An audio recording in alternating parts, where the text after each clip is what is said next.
Wala nang maraming paligoy-ligoy pa, diretso sa punto na. Maiksi lang ang komentaryo, pero diretso sa punto. Maraming kuro-kuro, may tiwali, may totoo. Dito, sa puntong diretso tayo. Punto, diretso.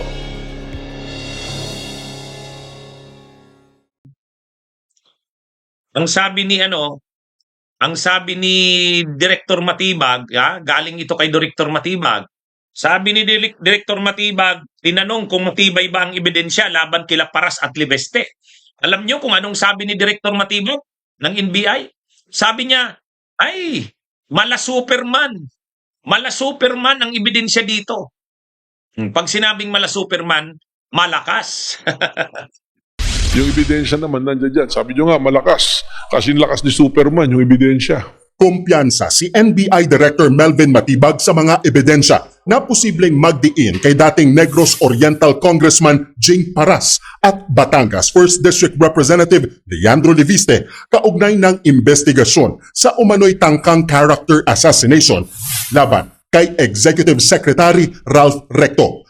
Ayon kay Matibag, nakaabang ang kampo ni Recto sa magiging resulta ng fact-finding ng NBI bago gumawa ng legal na hakbang. Sa kabila nito, iginiit ni Matibag na hindi pa itinuturing na sospek sina Paras at Leviste. Pero may nais daw siyang linawin sa dalawa. Number one, directed to Congressman Jing Paras. Are you categorically denying na nag-usap kayo nitong alias Ken na to? Nag-usap ba kayo o hindi? Yun lang. Pangalawa, kay Congressman Libiste, are you categorically denying na inutusan mo or nag-usap kayo ni Congressman Jing Paras para sa plano to? Apat na abogado naman mula sa isang law firm sa Ortigas ang ipapatawag din ng NBI na dawit daw sa tangkang frame-up. Ayon kay Matibag, mga kinatawan ni Leviste ang mga abogado na dumalo sa mga pagpupulong at inatasang gumawa ng script para sa affidavit ng mga artistang kinuha para siraan si Recto. Hindi muna pinangalanan ni Matibag ang mga abogado pero ipapasabi na sila ng NBI sa Lunes kung papaano isasagawa ang bala kay Recto.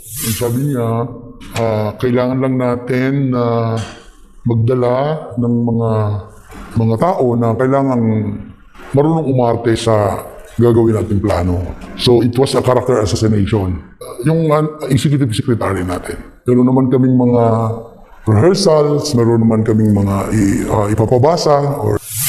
Sinabi rin ni Matibag na tinangka umanong tawagan ni Paras ang cellphone ng inarestong talent manager na nasa kustodiya ng NBI. Wala pang tugon si Paras sa aligasyon ni Matibag. Totoo ba o hindi na tinawagan mo yung alias Ken kahapon? At bakit mo tinatawagan yung supposed to be person of interest dito sa usapin na to? Yesterday, pinakita namin sa telepono ni alias Ken mismo because you have to remember na yung telepono niya is an evidence of ongoing investigation. Ganon mga kabunyog, ang sabi talaga ni Director Matibag ng NBI, tinanong ng media, ano po bang ebidensya nyo dito?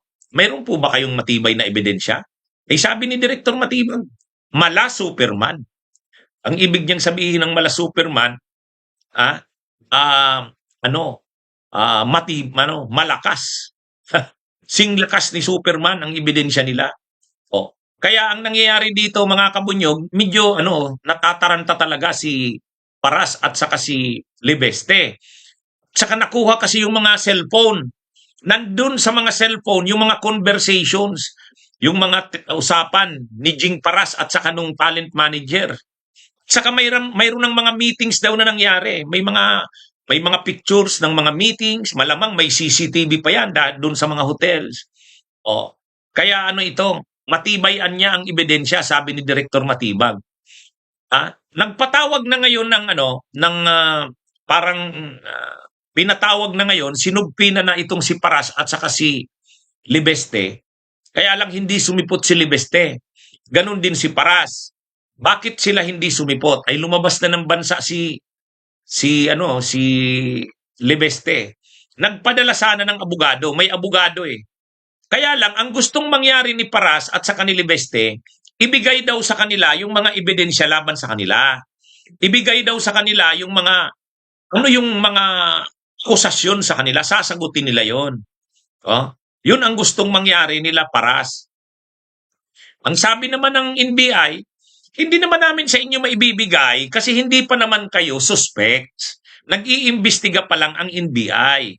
Bakit kayo na masyado ng guilty? Hindi pa naman kayo suspects. Pag suspects kayo, ibig sabihin, may karapatan na kayo na malaman ang buong akusasyon sa inyo. Wala pa namang akusasyon sa kanila, sabi ng NBI.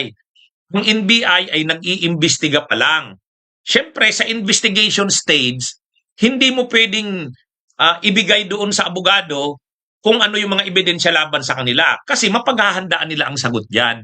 Ang dapat nilang gawin, pumunta sila sa NBI, mag-cooperate sila sa investigation. Ngayon, kung kinalaunan, lumabas na sila yung respondents na dyan, parang suspitsyado na dyan, papadalhan na sila ngayon ng mga formal na mga subpina na mayroong mga attached na dokumento, akusasyon sa kanila, sasagutin na nila yon. Doon na yun sa next stage. Pero ngayon, sabi ng NBI, iniimbitahan pa lang naman sila.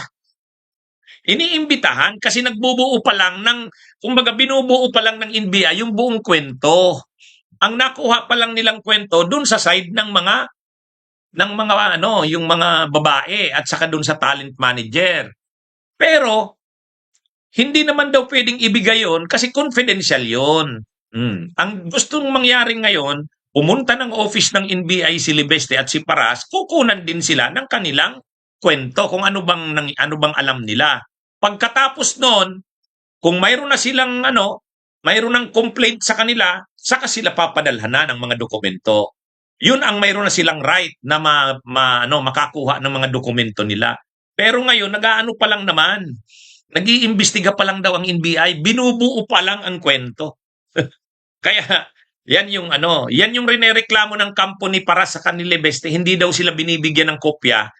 Halimbawa, yung mga text messages sa kanila nung mga babae sa kanong talent manager, ay hindi, sabi ng NBI, hindi pwede yan, bawal yan sa investigation. Kasi investigation pa lang ito eh. Hindi pa naman ito yung suspitsado ka na. Hindi pa, nag-iimbestiga pa lang sila.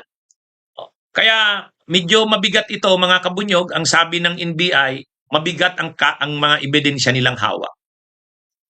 Kasi yung talent manager nagko-cooperate na, yung mga babae, mukhang hawak na ng DSWD yung mga babae kasi mga minors. Hawak na ng mga DSWD. Kaya ibig sabihin, seryoso na talaga itong kaso na to. Seryoso na itong kaso na to. Nasa DSWD na yung mga minors na babae na involved sa qualified human trafficking. Kaya mabigat mga kabunyog itong kaso na to. Sabi ni Director Matibag, parang ito, parang na ito, tawag dyan, mala Superman ang ebidensya nila. Yun ang description ni Director Matibag. So, ang isa pa dito, mayroon pang law firm na involved dito. Sikat na law firm, mga kabunyog. Dito sa kasong ito, dito sa iniimbestigahan na honey trap. Ang tawag kasi dito honey trap eh. Kasi ipi-frame up si Recto. Bibigyan ng babae. Bunyog, halikan na kasama ka. Bunyog, kapag buklod ay may pag-asa. Luzon, Visayas, Mindanao, isa ang pananaw. Sa bagong Pilipinas ang bunyog isisigaw. Bunyog.